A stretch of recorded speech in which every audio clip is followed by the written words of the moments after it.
Um, I'm actually more comfortable standing in front of formation and talking than I am talking to a camera. There's nothing I love better than staring myself in the face while I talk. But a man whose opinion I respect is telling me that the best way to do this is not with typing things out. It's going to be videos and probably a podcast or something like that. And the goal here is understanding for everybody, one way or the other. I don't really care if it comes through typing or talking or videos or podcasts or whatever. So what's wrong with when you ask yourself what's wrong with healthcare in America, the number one question that pops up is price. Because everything costs too much. Everything from the pills to the hospital stays to the number one cause of bankruptcy right now in America is medical bills. So you're in situations where when a loved one gets sick, you're mortgaging everything. You're giving up everything in your life to be able to. Some people, I mean, this doesn't happen to everybody, but some people are giving up everything in their lives to be able to save the life of the person in their family, or they end up they'll save their life, but then they're broke, they're bankrupt. So that's a problem. But when we ask ourselves, what causes these prices, your first reaction, because in a capitalist society, what drives prices is supply and demand. So if you take a look at the supply and demand in the medical field or in our healthcare industry, right now we have a shortage of doctors. Okay, the primary place that doctors are going is specialties like anesthesiologists and that kind of specialty stuff. Primary care is having a critical shortage. All right, so they're having that same problem with nurses. They're having that same problem with admin staff. They're having that same problem with hospitals. But I'm gonna get to that in just a minute.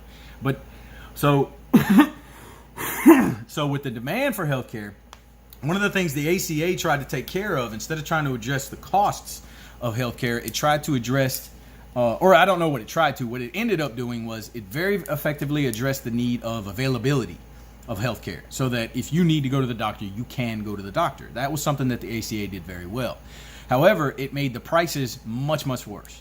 And the reason why is that hospitals are like, even when you talk about a profit or a nonprofit, all hospitals have to make money. And the reason they have to make money, even if they're nonprofit, is they have to pay for doctors. They have to pay their doctors, they have to pay their nurses, pay their staff, buy pills, buy medical devices, all of those things. So they have to have income coming into them in order to pay for those things. So how do they make that income? Well, there's three types of people that go to the hospital as a patient. There's people with private insurance, there's people with public insurance, and there's people with no insurance, okay? The people with no insurance has drastically reduced since the ACA. I think it's something like 97% of Americans have health insurance right now. So that's not as big of a problem, but it does still happen. And it costs hospitals $900 per person per year. By the way, you can look up all these statistics. I busted my butt doing the research, and I didn't really keep all the links that I read. So if you find something that proves me wrong, I will consider it. But I'm not going back and finding all the links just to satisfy, you from dismissing me from telling you a truth that you don't like. Where was I? Healthcare, not people with no insurance. So they still cost $900 per person per year. The people with public insurance are not the majority, but they cost hospitals the vast majority of money that they lose. People with private insurance are the majority of people in America, and the majority of people who have private insurance get it through their employer, just so you know. But let's go back to the public insurance real quick. First of all, the public insurance, how hospitals make money on these things is they negotiate prices with the insurance carriers. Okay, so they say this is, and between two insurance carriers at the same hospital, you might get different prices. And the reason is that they have to negotiate with each individual insurance carrier to try to mitigate their risk on what they're going to end up paying for. Okay, so if your pool of patients over here at this, if you've grouped them together and they're incredibly healthy, let's say you give me a pool of patients that's between 20 and 25 years old, and I mean, they don't do it like this. They have to pull the high risk with the low risk in order to make money. I'm just using it as an example. as you go through and look at this, you're saying, okay, well, I'm going to assign this amount for this pill for this group, that amount for that pill for this group, okay? And the prices can be fluctuated depending on the situation and depending on the needs at the time. That's why people tell you that you don't know how much it costs until you get the bill. It's because the prices will fluctuate based on how much the hospital needs to charge you to cover their costs, because they lose so much on public insurance. Public insurance has a fixed pricing. Okay, the reason that it does that is because it comes from our budget, our federal budget. Now think back over the last 5-10 years, how many times that we've had our government shut down, or we've had to have a continuing resolution, or anything dealing with money and our Congress and our president, because they can't ever seem to agree on the financials of the federal budget. Well, that creates a lot of, how much is Medicare going to cost this year? How much is Medicare going to cost that year? So they lock it in with the budget every year. Then they pass it on to hospitals and say, it's great. And I think there is some negotiation that goes through before the prices are locked in. I'm sure they've got special interests that are talking to them up in Congress. But once the budget is passed, that's it. It's locked in. That's how much Medicare is gonna pay for a certain procedure or pill. Now, the government tried to fix this by privatizing parts of Medicare. They didn't privatize all of it. They privatized parts of it. But how they privatized it is very, very important. So when people talk about how we already privatized public insurance, we did and we didn't, okay? And how we did is we gave that locked in amount, that set amount that's for each patient, we gave that to private insurances, and we said, hey, you negotiate with the hospital on our behalf and on the patient's behalf. And if you can reduce that price any, you can keep the difference as profit. Well, that profit model creates an incentive for these companies to not pay hospitals. So they argue over every pillow, every pill, everything, so that they can keep as much money as possible. Right now, hospitals take in about 30% of what they bill Medicare and Medicaid. 30%. So that's a massive loss of money on top of the loss of money that they have from uninsured people. So the only place they have to go, the private insurance is not where they're going to, the profit model is not just supply and demand dealing with the private insurance carrier. They have to cover down on the losses that they've made dealing with the public insurance. So it's not like you go to me and you say, oh, well, that's not a fair price because this guy paid that. And the hospitals are just doing like this. Hey, man, I got to pay my doctors. I got to pay my nurses. And right now, if I don't increase the prices on you, I'm going to be insolvent. This is a huge problem, by the way. This is what's causing hospitals to close, especially in rural areas where you don't have a lot of private insurance. You've got Medicare and Medicaid, and there's nobody for the hospitals to pass that cost off to, so they're folding left and right. So how do we fix it?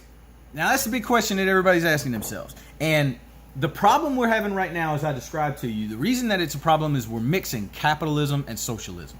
All right? Because socialism, that's what Medicare is. Medicare and Medicaid is socialism. That's us deciding as a society that healthcare is something that benefits our entire society as a whole and paying for it with taxpayer money.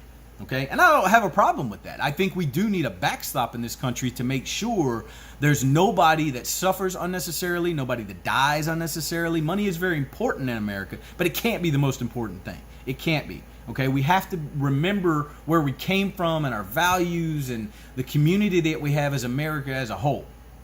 So let's accept that we will, as a society, take care of those people who cannot take care of themselves. It's a very important distinction between will not, okay? But if we can concede that we as a society will take care of those who cannot take care of themselves, all right?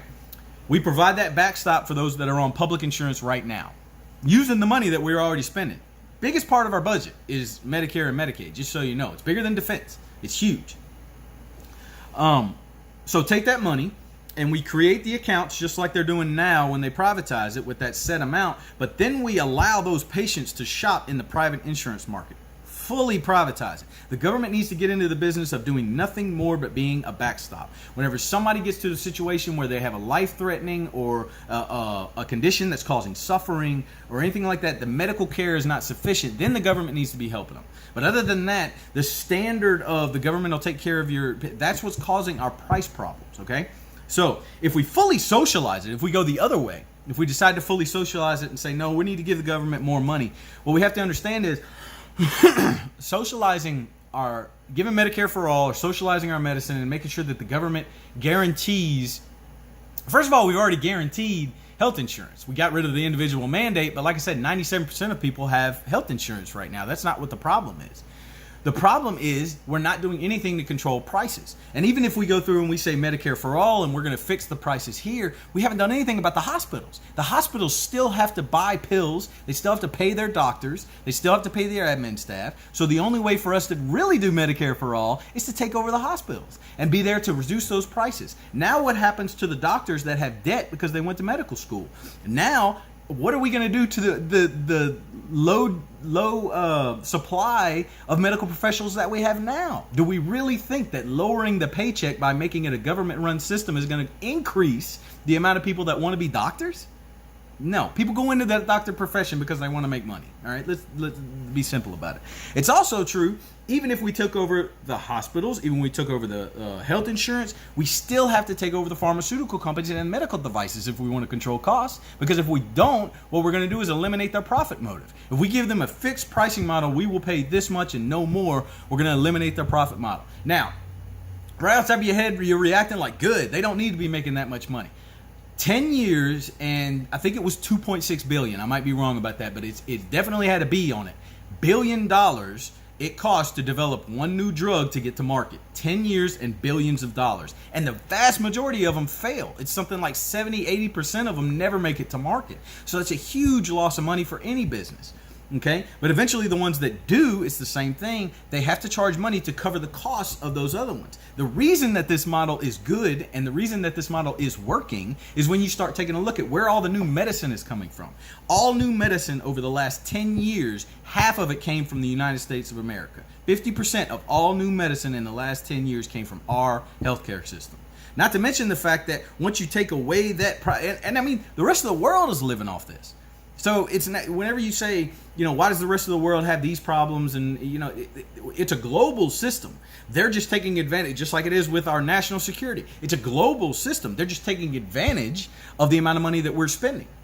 Okay? So if you eliminate that profit model, you're going to get rid of the innovation. You have to accept that. And if we're going to go through and we're going to say, no, we accept the socialization of healthcare. We accept the socialization of insurance, hospitals, a medical school, pharmaceutical injuries. If we accept the socialism of all of that, I need you to understand you just made us a socialist country, period. All this crap I see floating around about how that's not socialism, this isn't, no. The largest part of our economy is healthcare, period.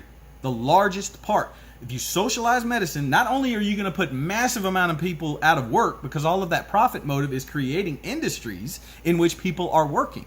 So you socialize our healthcare, you're going to unemploy a lot of people. Even if you just decide to employ a lot of them in your new system, you're still going to employ, fire a lot of people. Not to mention, it's not going to fix the problem.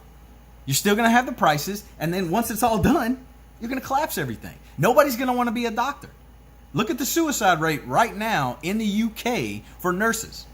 I just shared an article about it. It's a huge problem over there because of how overworked and understaffed they are.